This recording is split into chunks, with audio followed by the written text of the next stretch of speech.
बार demand रखने के लिए माने जाते हैं और एक बार फिर से उन्होंने मांग रखी है और कहा है कि हिंदुस्तानी आवाम मोर्चा को एनडीए के कोटे की जो 3 राज्यसभा सीटें हैं उनमें से एक राज्यसभा की सीट या फिर विधान परिषद में एक सीट मिलनी चाहिए। और बाकायदा इसी मांग को लेकर जीतन राम मांझी इस वक्त दिल्ली में मौजूद हैं, दिल्ली पहुंचे हुए हैं। उनका साफ तौर पर कहना है कि राज्यसभा या विधान परिषद में सरकार हिंदुस्तानी आवाम मोर्चा को एक सीट दे दे। आपको बता दें कि बिहार में राज्यसभा की 5 सीटों पर चुनाव होने हैं, 2 बीजेपी के कोटे से हैं, 2 आरजेडी और 1 जेडीयू के खाते की सीटें हैं। ऐसे में मांझी की इस मांग के बाद अब सियासत तेज हो गई है। निश्चित रूप में हम चाहेंगे, बहुत पहले से ऐसी बात कर रहे हैं कि भाई हमको या तो विधान परिषद में या राज्यसभा में एक टिकट दिया जाए। जब चुनाव लड़ कर के जीत के आने की बात थी नगर निकाय वगैरह से, तो उस समय नहीं दिया गया। तो इस बार हम आशा करते हैं कि हम लोगों को एक सीट, चाहे एमएलसी वाला हो या राज्यसभा वाला हो, राज्यसभा में एक उपचुनाव भी होना है तो उसमें कहीं मिले, हम तो अपेक्षा करते हैं।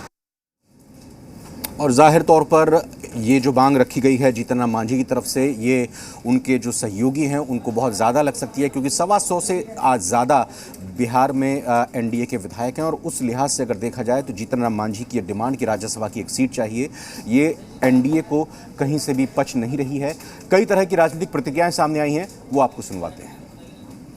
आदरणीय जीतन राम मांझी जी जो राज्यसभा और विधान परिषद में सीटों का मांग किए हैं, तो एनडीए का मुखिया आदरणीय श्री नीतीश कुमार जी उचित समय पर इस संदर्भ में उचित निर्णय लेंगे।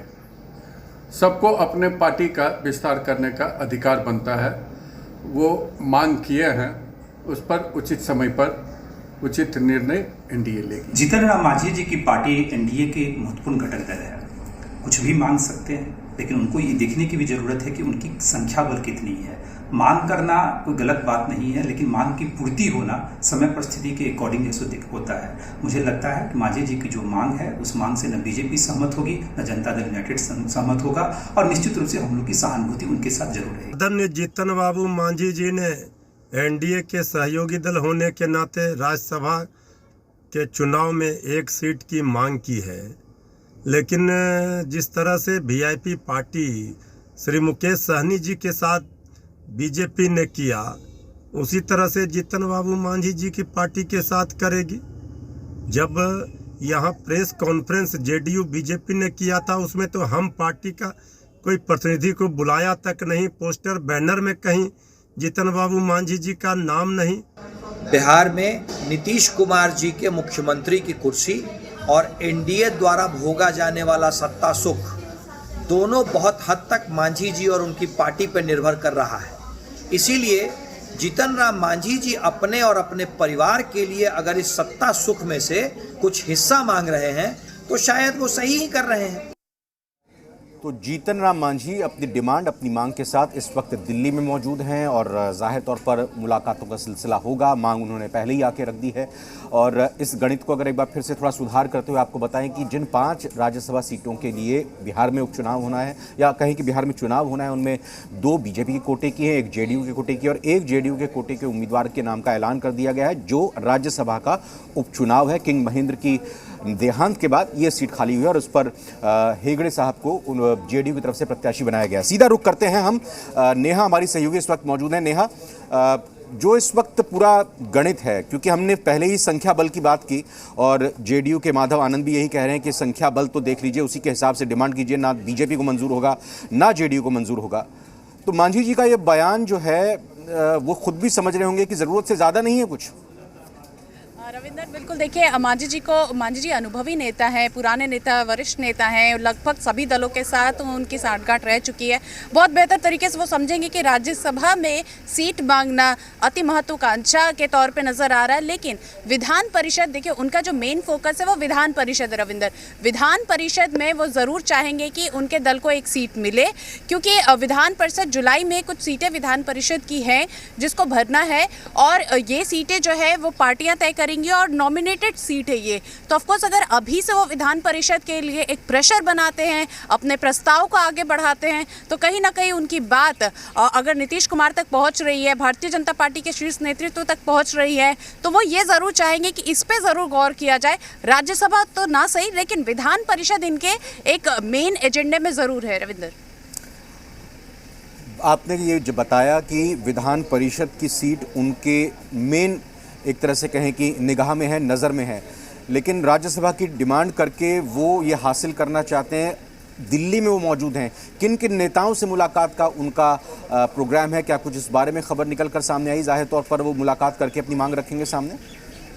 रविंदर, अभी तक किसी भी केंद्रीय मंत्रियों से मुलाकात का उन्होंने बात नहीं की है। हालांकि उन्होंने कहा है कि वो परिवार के साथ यहाँ आए हैं, एम्स में इलाज कराना है उनको और उनकी पत्नी को भी, और उनका पूरा परिवार फिलहाल दिल्ली में मौजूद है। और जब एम्स में वो इलाज करा लेंगे, सब चेकअप हो जाएगा, तो इसके बाद माता वैष्णो के दर्शन करने के लिए वो आगे जाएंगे। जम्मू जाने का उनका है प्लान, लेकिन अभी तक किसी मंत्री से उन्होंने इनकार किया है मुलाकात करने के लिए। लेकिन हाँ, उन्होंने बहुत मजबूती के साथ ये बात रखी। ऑफ द कैमरा भी उन्होंने ये कहा है कि राज्यसभा का फिलहाल उनको भी संशय है, उनको जानकारी है, वो अनुभवी हैं, उनको समझ में आएगा। लेकिन विधान परिषद के लिए, हालांकि देखिए, जब बयान के वक्त उन्होंने भी कहा कि जो निकाय चुनाव हुए, चुनाव जीतना, चुनाव लड़ने, इस दौरान उन्होंने उस वक्त भी ये बात कही थी कि विधान परिषद में उनके पार्टी को एक सीट ज़रूर मिलना चाहिए। एनडीए के साथ वो शुरू से हैं, तो एक बार फिर से उसी बात को उन्होंने दोहराया। उन्होंने शुरुआत ही ऐसे किया कि ये मांग हमने पहले भी रखी है, हम दोबारा रख रहे हैं कि विधान परिषद या राज्यसभा, दोनों में से एक सीट जरूर मिलनी चाहिए।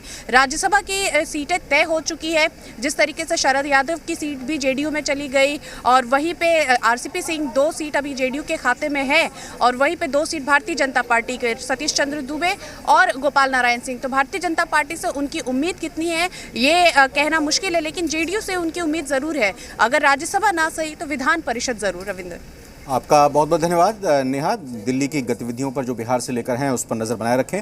फिलहाल शुक्रिया। और इस बीच बता दें आपको कि जी बिहार झारखंड की खबर का एक बार फिर से असर हुआ है, हमारी खबर पर मोहर लगी है।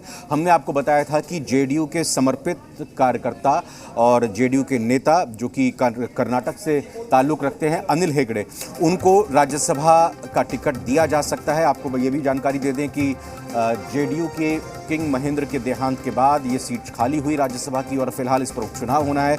अब ये ऐलान कर दिया गया है जेडीयू की तरफ से, बाकायदा जेडीयू अध्यक्ष ललन सिंह ने इसकी घोषणा की है। इसके साथ ही उपचुनाव में कैंडिडेट को लेकर बादल जो थे वो छंट गए हैं। बिहार में राज्यसभा उपचुनाव की रेस तेज हो गई है, और जिस एक सीट पर 30 मई को उपचुनाव होना है, वो सीट जेडीयू के टिकट पर जीते दवा कारोबारी किंग महेंद्र के निधन के बाद खाली हुई।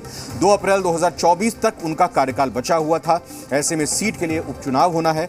जेडीयू की तरफ से राज्यसभा उपचुनाव के लिए पार्टी के राष्ट्रीय चुनाव अधिकारी अनिल हेगड़े को उम्मीदवार बनाया गया, और ऐसा करके जेडीयू ने राज्यसभा चुनाव में एक बड़ा संदेश देने की कोशिश की है, और पार्टी के लिए समर्पित कार्यकर्ता अनिल हेगड़े को राज्यसभा भेजने की तैयारी के साथ ही पार्टी ने यह बता दिया कि समर्पित कार्यकर्ताओं का पार्टी पूरा ख्याल रखती है।